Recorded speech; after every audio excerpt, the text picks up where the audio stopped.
नगे च सुरेन्द्रे च कौशिके पाद संस्पृशि निर्विशेष मनस्काय श्री वीरस्वामिने नमः।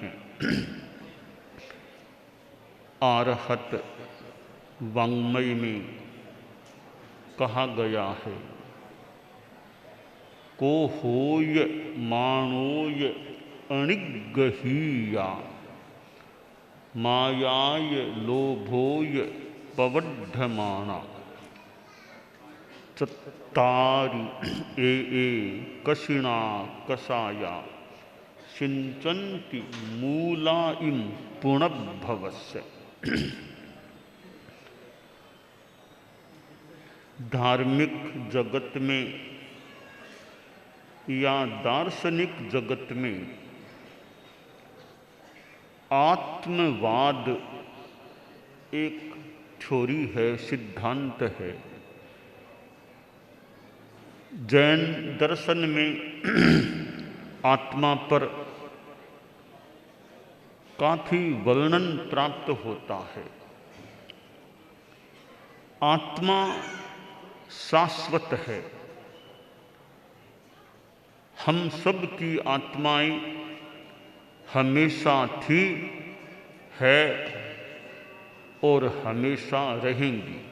थी, हैं और रहेंगी, यह हमेशा के लिए बात है। आत्मा पुनर्जन्म भी लेती है। पुनर्जन्म है तो पूर्व जन्म भी होता है। आत्मा कभी पैदा हुई है ऐसी बात नहीं है।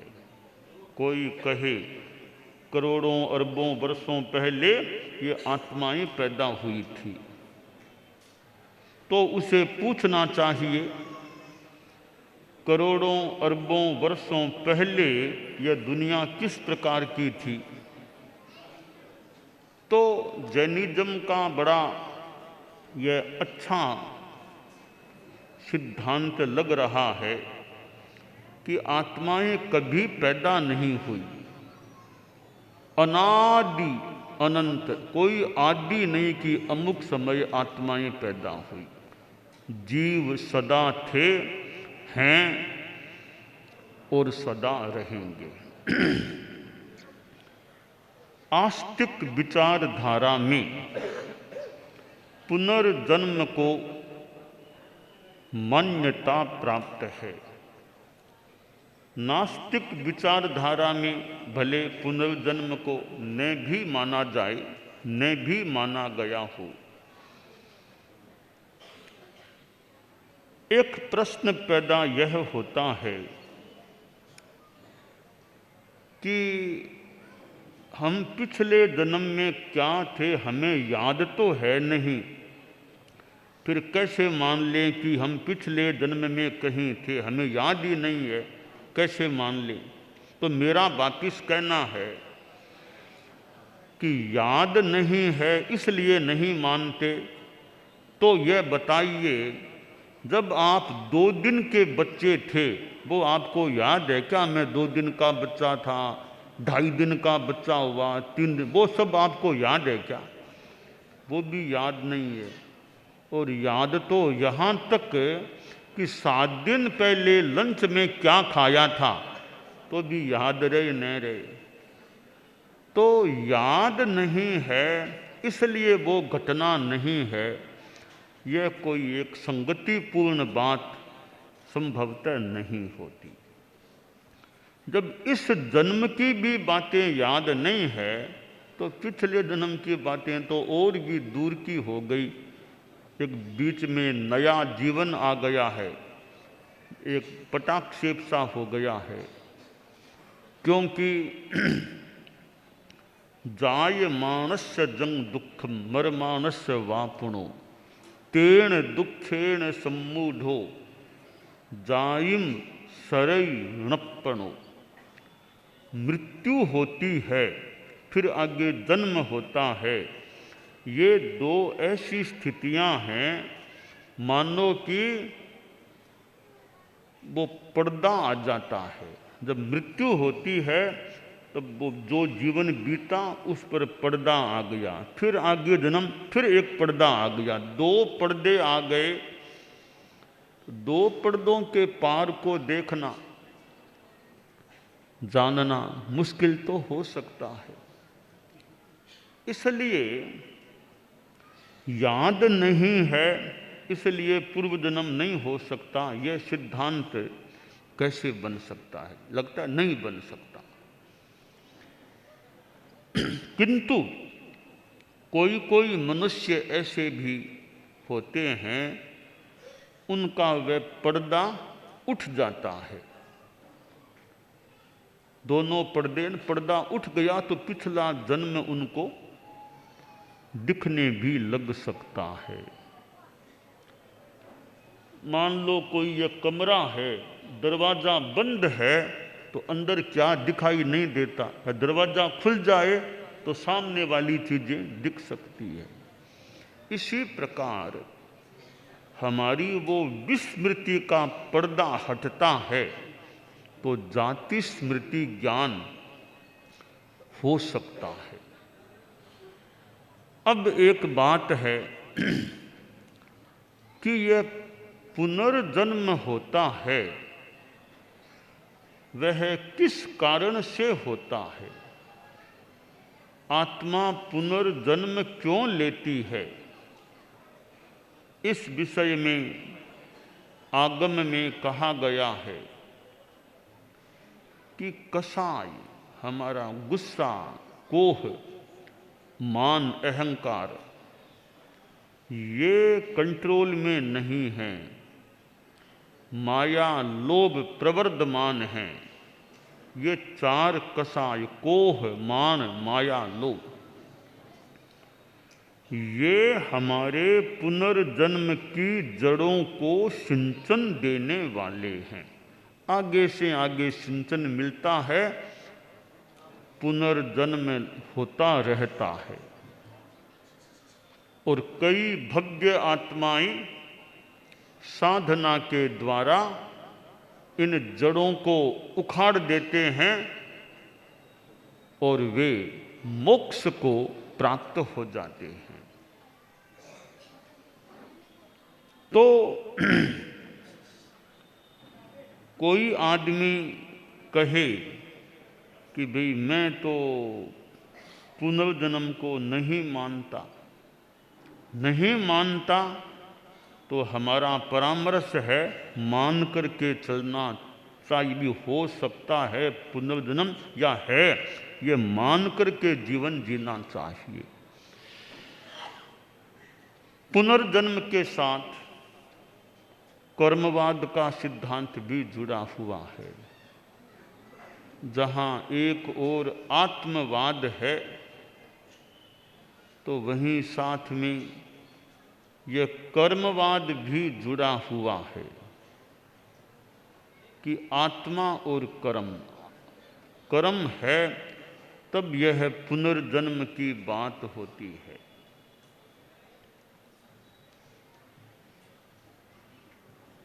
अब पुनर्जन्म होता है कि नहीं, कभी क्या पता होता ही है, क्या पता नहीं ही होता है।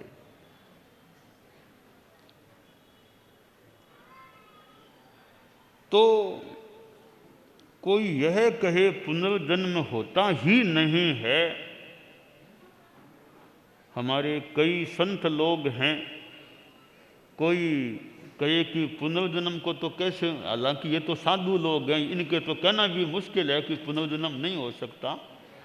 पर इन जैसा और कोई गृहस्थ भी हो, वो चर्चा करे तो देखते हैं कि पुनर्जन्म नहीं ही है, यह बात कैसे सिद्ध की जा सकती। हाँ, पुनर्जन्म है ही, इसमें भी मान लो कठिनाई आ सकती है, तो नहीं ही है, यह भी कैसे सिद्ध की जा सकती है। तो मेरा परामर्श है, आदमी को ये मान करके चलना चाहिए पुनर्जन्म हो सकेगा तो मैं सावधानी से जीवन जीऊं, वरना आगे कहीं गति खराब न हो जाए। अनेक हम विचार कणों पर ध्यान दें। अब एक आदमी बहुत सुखी है, स्वस्थ है, निरोग है, एक आदमी बहुत बीमार है, कि दोनों में यह अंतर क्यों हुआ? जन्मता बच्चा, एक के शरीर में बीमारी है और एक स्वस्थ है, ये दोनों में अंतर क्यों आया? एक बच्चा बहुत बुद्धिमान है, एक नासमझ है, मेंटली अविकसित है, यह अंतर क्यों आया? इस अंतर का कारण किए हुए कर्म हैं। पिछले जन्मों में कोई कर्म किए होंगे, ये सुख दुख भोगने को मिल रहा है। महात्मा बुद्ध, जो भगवान महावीर के यूँ आसपास के समय के ही हैं, उनके कोई पैर में कांटा चुभ गया। कई बार कांटा चुभने से भी बहुत दर्द हो सकता है। ऐसा कांटा चुभता है आदमी को तकलीफ हो, तो उनको एक कांटा चुभ गया, तो प्रश्न भी ये कांटा से तकलीफ क्यों हुई? तो कहते हैं महात्मा बुद्ध ने कहा कि इतने जन्मों पहले शक्त्या में पुरुषो हतः तेन कर्म विपाकेन पादे विध्वस्म, कि इतने जन्म पहले मैंने एक पुरुष का वध किया था, हत्या किया था पुरुष को। वो जो कर्म किया मैंने, उसका फल मुझे अब मिला है कि मेरे पैर में तकलीफ हो गई है। ये पता नहीं किस जन्म के कर्म आदमी को कब भोगने पड़ जाए। तो यह कर्मवाद और पुनर्जन्मवाद दोनों आपस में काफी संबद्ध हैं। अनेक प्रसंग तो हमारे प्राचीन ग्रंथों में भी आते हैं, पिछले जन्मों की बातें आती हैं। भगवान महावीर के भी पूर्व जन्मों के प्रसंग हमें उपलब्ध होते हैं कि कैसे कैसे जन्म लिए थे, कर्मों का बंध भी हुआ, तपस्या भी की, साधना भी की। भगवान महावीर के हम कुल 27 भव, कुछ और भी ज़्यादा मान लें, हो सकते हैं, का वर्णन हमें प्राप्त होता है। तो फिर भी कोई विश्वास न करे कि ये तो काल्पनिक बातें हैं। तो परलोक है या नहीं, पूर्व जन्म पुनर्जन्म है या नहीं, कि पक्का कहना तो मुश्किल है। अब क्या करें? एक संस्कृत का श्लोक है, उसमें क्या करें इसका जवाब दिया गया है। संदिग्धेपि परे लोके त्याज्यमेवा शुभम बुधई यदि नास्ति ततः किं स्यात् अस्ति चेन नास्तिको हतः। एक सुंदर मार्गदर्शन दिया गया है कि तुम्हारे मन में यह है कि क्या पता परलोक पुनर्जन्म है कि नहीं है, कि नहीं है, क्या पता, कि ठीक है, क्या पता की बात भी हो सकती है कि हमने तो देखा नहीं, याद नहीं, कैसे कहीं पूर्व जन्म है ही, पुनर्जन्म है ही, क्या नहीं ही है, कैसे कहीं। यह संदेहास्पद स्थिति है। इस स्थिति में क्या करना चाहिए, इसका गाइडेंस दिया गया कि 2 बातों पर ध्यान दो। बुरे काम करो मत, अच्छे काम करो। बुरे काम करो मत, अच्छे काम करो। इससे क्या होगा कि देखिए, यदि नास्ति ततः किं स्यात्, तुमने बुरे काम नहीं किए जिंदगी में, अच्छे काम किए हैं, अगर परलोक नहीं भी है तो कौन सा नुकसान हुआ। किसी को दुख नहीं दिया, किसी को मारा नहीं, पीटा नहीं, गालियां नहीं दी, गुस्सा नहीं किया, तुम शांति से जिए।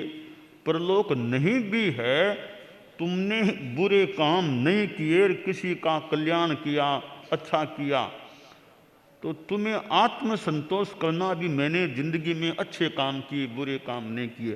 पुनर्जन्म नहीं भी है तो वर्तमान जीवन जो है मैंने अच्छा जिया है, ये आत्मसंतोष तुम्हें मिल सकेगा। मान लो पुनर्जन्म है तो तुमने बुरे काम नहीं किए, अच्छे काम किए, तो आगे तुम्हें अच्छी जगह, अच्छी गति मिल सकती है। तो पुनर्जन्म है तो भी बुरा काम नहीं करना और अच्छा काम करना बढ़िया है, पुनर्जन्म नहीं है तो भी बढ़िया है। इसलिए दोनों हाथों में लड्डू, पुनर्जन्म है तो ठीक, नहीं है तो ठीक। काम जिंदगी में अच्छे करें, बुरे कामों से बचें।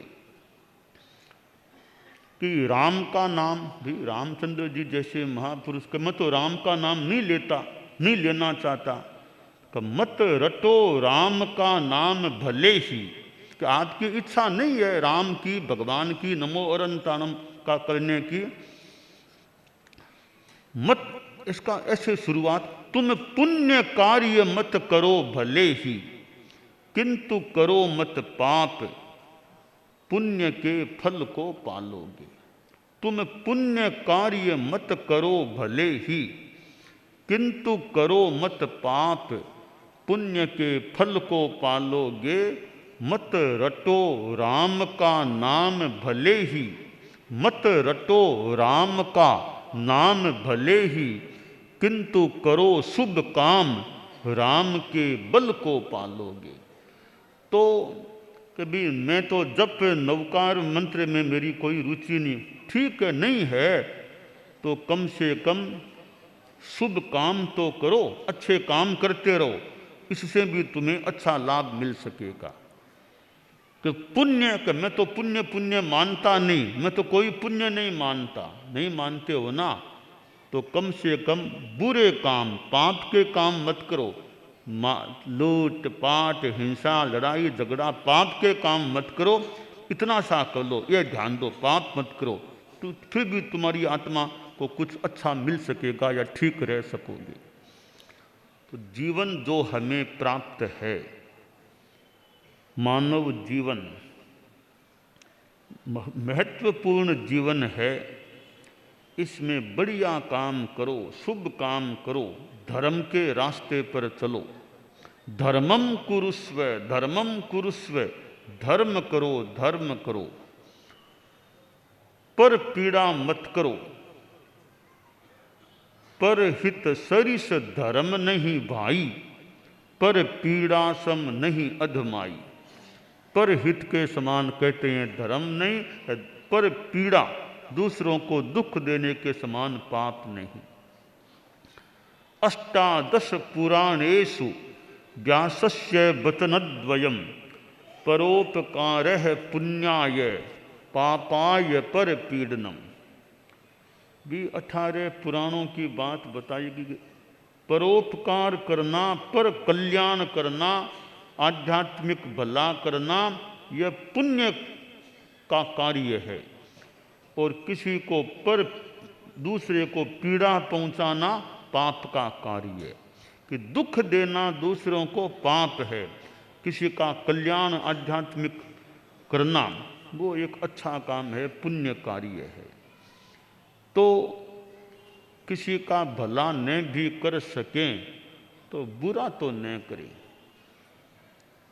किसी को कुछ दे न सके धर्म की चीज भी तो छीनने का प्रयास तो न करें।